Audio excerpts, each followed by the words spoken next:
अस्सलाम वालेकुम व्यूवर्स, क्या हाल चाल है।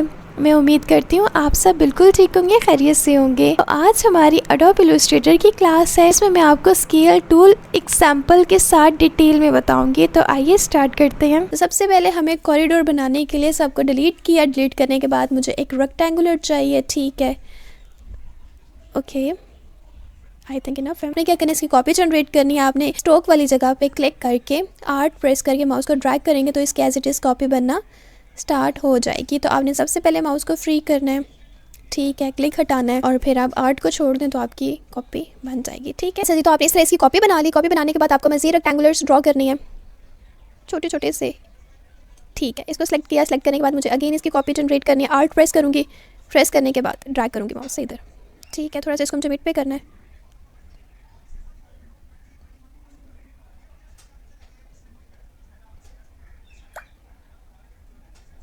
चलिए। अब मुझे एक और इसकी कॉपी बनानी है तो आर्ट के साथ ऐसे ऊपर ड्रैग करूँगी। ड्रैग करने के बाद थोड़ा सा मुझे इसको छोटा करना है, रिसाइज करना है। एक और कॉपी जनरेट किया, आर्ट प्रेस किया,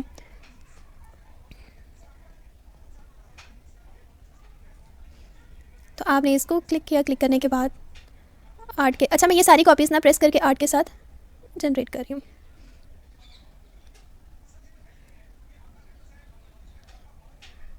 अच्छा, अब इस पोजीशन पे हमें एक और रेक्टेंगुलर लेना है। लेने के बाद इस तरह ऊपर ड्रॉ करूँगी, ओके, इसको भी सेट कर लेते हैं। अच्छा, मुझे इन तीनों ब्लॉक की कॉपी नीचे फ्लोर वाली साइड पे भी ड्रॉ करनी है। अब इसका एक हल है, या तो मैं 1 बाय 1 रेक्टेंगुलर लेकर सेलेक्ट करके नीचे ड्रॉ करती हूँ, तो वो हल है। दूसरा, इनको ग्रुप करके मैं रिसाइज कर लूँ। तो उसके लिए मुझे क्या करना है, सबसे पहले वो जो ऊपर वाला ब्लॉक है ये थोड़ा सा मैं इसको हटा देती हूँ। इन तीनों को मैंने सेलेक्ट किया। सेलेक्ट करने के बाद, ठीक है, राइट क्लिक करके मुझे इसे कर दिया ग्रुप। ने क्या किया, इन तीनों ब्लॉक्स को सेलेक्ट किया। सेलेक्ट करने के बाद हमें इसकी कॉपी जनरेट करनी है। आल्ट प्रेस करके माउस से आप क्लिक करेंगे एंड आप देखेंगे इसकी जो कॉपी है वो जनरेट हो चुकी है। मैंने थोड़ा सा साइड पे ले गई हूँ। माउस को आप फ्री करें सबसे पहले, फिर कीबोर्ड को छोड़ें। अब आपने इसको रोटेट करना है, ठीक है, ओके। रोटेट करने के बाद इसको बिल्कुल इधर आपने रखना है। वेट, थोड़ा सा मैं इसको उल्टा करती हूँ रेक्टेंगुलर को ताकि फिट आइए।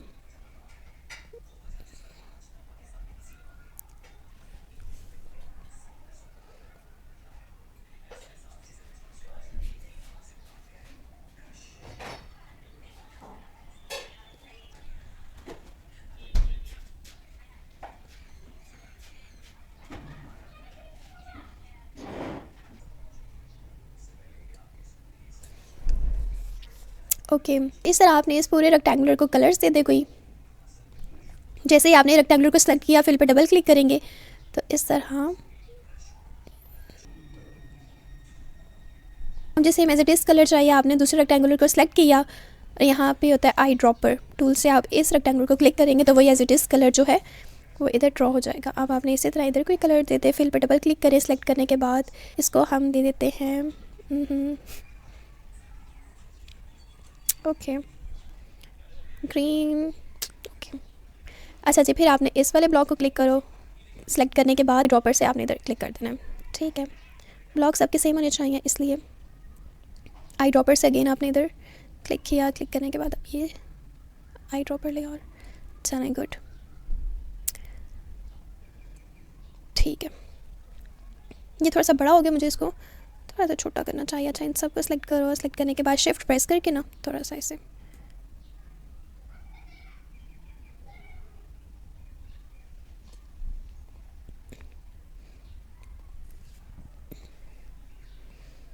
थोड़ा फनी सा है बट कोई नहीं। अच्छा, अब आपने सबको सेलेक्ट किया। सेलेक्ट करने के बाद स्केल टूल को क्लिक करते हैं। प्लस का निशान आ गया मिड में, मतलब सारी कॉपीज़ बिल्कुल मिड की तरफ जनरेट होंगी। आपने कहीं भी, मतलब बेशक आप स्टॉक पे क्लिक करो या फिल पे, आपने क्लिक करने के बाद शिफ्ट एंड आल्ट के साथ माउस को ड्रैग करेंगे, देन आप देखेंगे कि अंदर एक कॉपी जनरेट होना स्टार्ट हो गई है।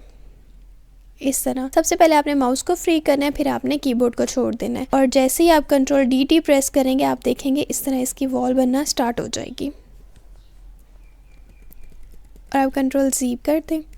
जो कॉपीज़ आपने एक्स्ट्रा जनरेट नहीं करनी, थोड़ा सा मैं आपको स्पेस कम करके भी दिखा देती हूँ। जैसे ही आपने क्लिक किया, ठीक है, क्लिक करने के बाद शिफ्ट और आर्ट के साथ आप माउस को ड्रैग करेंगे, इसकी कॉपी जनरेट होगी, ठीक है। थोड़ा सा ऐसे,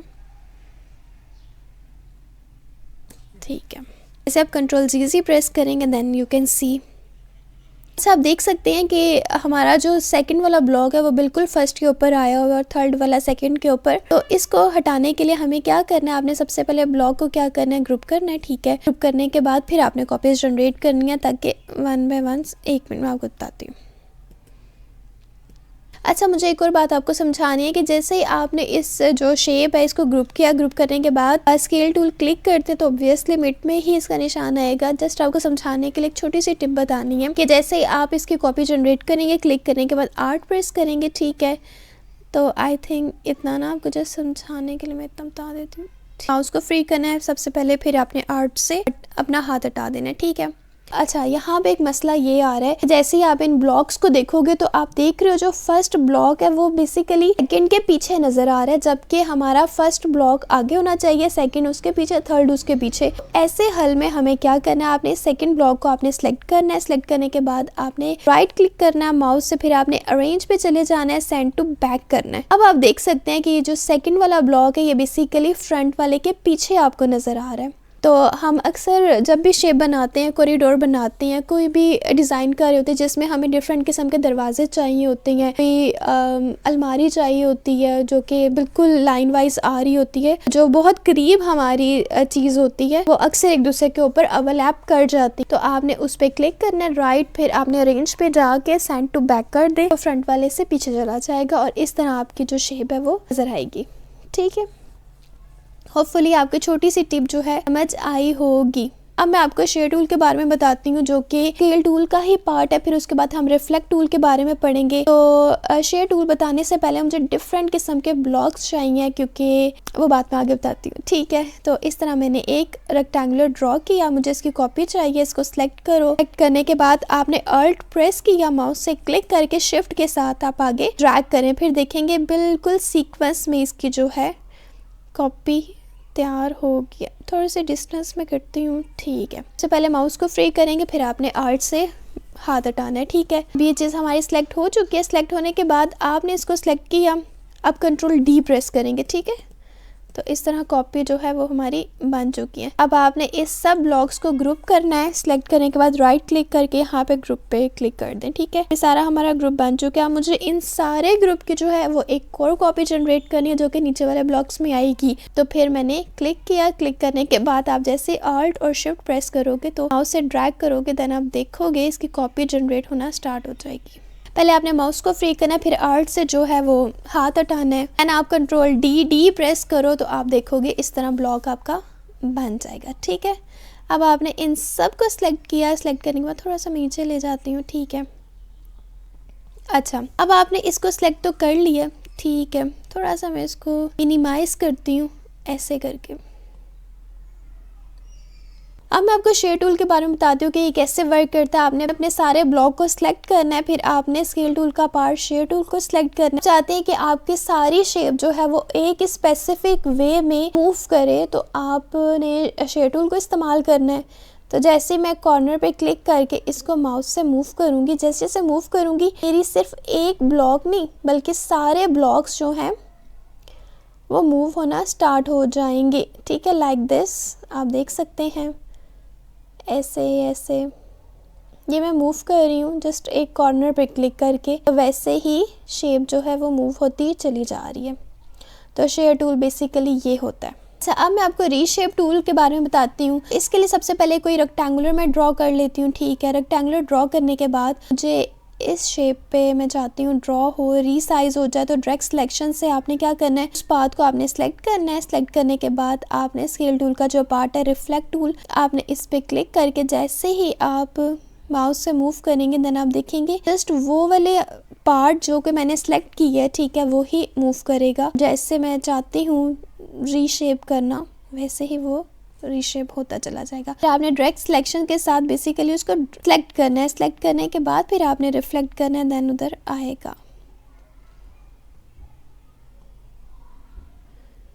मतलब इसको हम रीसाइज कर सकते हैं, रीशेप कर सकते हैं। ठीक है, Okay viewers, so thank you so much for watching my video. I hope this class was helpful for you. If anything is still unclear, please leave a comment and I will explain it again. If you liked this video, don't forget to like, share and subscribe to our channel. Press the bell icon to get notification for all upcoming videos. See you in the next class. Bye and take care.